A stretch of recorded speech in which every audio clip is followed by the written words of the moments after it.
নবীজি বলেছেন, কেউ যদি মাগরিবের পরে আর এশার পরে, ফজরের পরে আর এশার পরে যদি 3 বার পড়ে, আস্তাগফিরুল্লাহাল্লাযী লা ইলাহা ইল্লা হুয়াল হাইয়ুল কাইয়্যুম ওয়া আতুবু ইলাইহি, 3 বার করে যদি পড়ে, সাগর বিষ্ণুই বলেন যুদ্ধের ময়দান থেকে পালিয়ে এসেছে কোন মুসলিম সৈনিক, সেও যদি এই আস্তাগফিরুল্লাহাল্লাযী লা ইলাহা ইল্লা হুয়াল হাইয়ুল কাইয়্যুম ওয়া আতুবু ইলাইহি মন থেকে পড়ে, তার জীবনের গুনাহ আল্লাহ মাফ করবেন।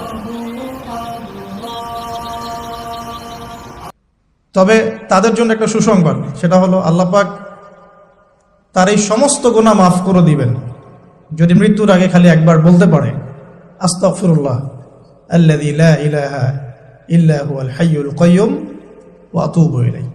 আল্লাহ পাক সমস্ত গুনাহ মাফ করার জন্য প্রস্তুত আছেন।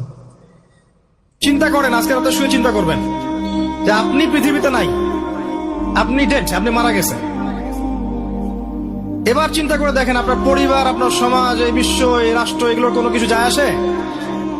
কেউ আপনার খোঁজ নিতে আসবে কখনো? আপনি মারা যাওয়ার পরে কেউ দেখতে আসবে আপনার কবরে আপনি কেমন আছেন?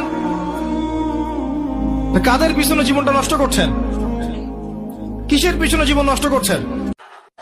এই ছাত্রলীগ নিষিদ্ধ করে দিন।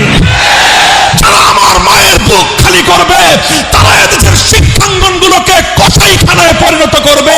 আমার মায়ের সন্তানেরা পড়তে গিয়ে লাশ হয়ে মায়ের করে ফিরে আসবে। এমন ছাত্র রাজনীতি আমরা দেখতে চাই না। অবস্থা অনেকটাই এমন, আজ বাংলাদেশকে ভালোবাসাই সবচেয়ে বড় অপরাধে পরিণত হয়েছে। দেশের স্বার্থে কথা বলবেন, পিটিয়ে মারবে, অভিযোগ করবার কোনো জায়গা নাই।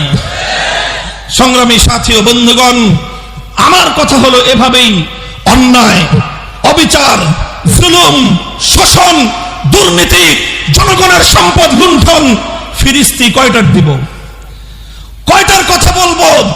তানহামা দাগ দাগ সুদ, পুম্বা কুজা কুজা নেহাদ, সারা শরীর ক্ষত বিক্ষত, মলম আর পট্টি আমি কয়খানে লাগাবো? এভাবেই চলবে।